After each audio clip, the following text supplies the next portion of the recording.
At some point down the line, the narrative changed to be around climate. What was the narrative prior to that? What was the justification they were giving in order to push, this kind of more control from the top down? Yeah, immediately preceding climate and environment, actually the Cold War was the pretext for having this incredibly large, incredibly powerful federal government. In fact, you see a very clear break when the Club of Rome met in 1991 as the Soviet state and the Eastern European communist states were collapsing. The Club of Rome, very, very powerful elitists. Obviously, Mikhail Gorbachev was there. You had many prominent Americans, people like Al Gore.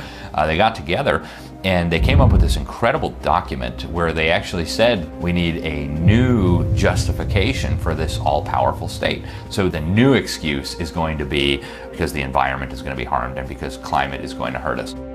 Wait, what? I could not believe what I just heard.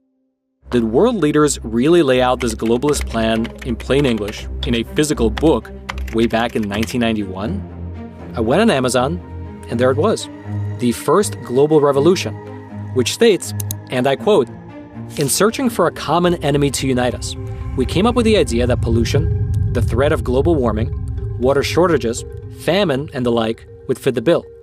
And therefore, the real enemy is humanity itself." The science is clear. We are getting dangerously close to the point of no return. The science is very clear. This natural world is severely endangered. Code Red for Humanity is not a group of political officials, elected officials.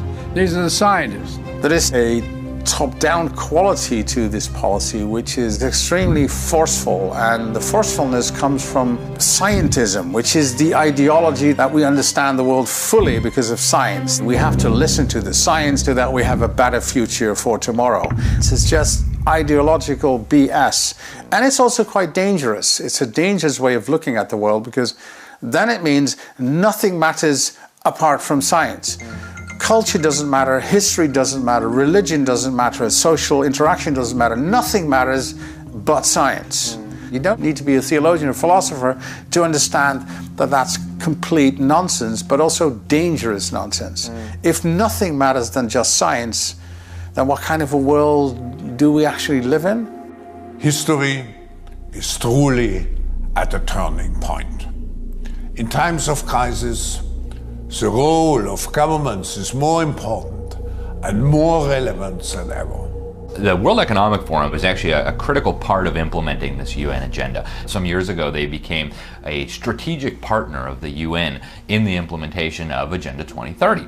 And then you start looking at the connections between the World Economic Forum and China. Klaus Schwab and Xi Jinping, they're like old buddies. They put out press releases about how much they love each other. So you've got the super capitalists represented by the World Economic Forum. And then on the government side, you have communists. Right? After Agenda 2030 was adopted, the Communist Party in China put out through all their propaganda organs, they said, we played a critical role in this Agenda 2030. You had Javier Solana, the head of NATO, saying this was going to be the next great leap forward. Right? The last great leap forward in China killed millions of people. Why would we want another one of those? That's crazy.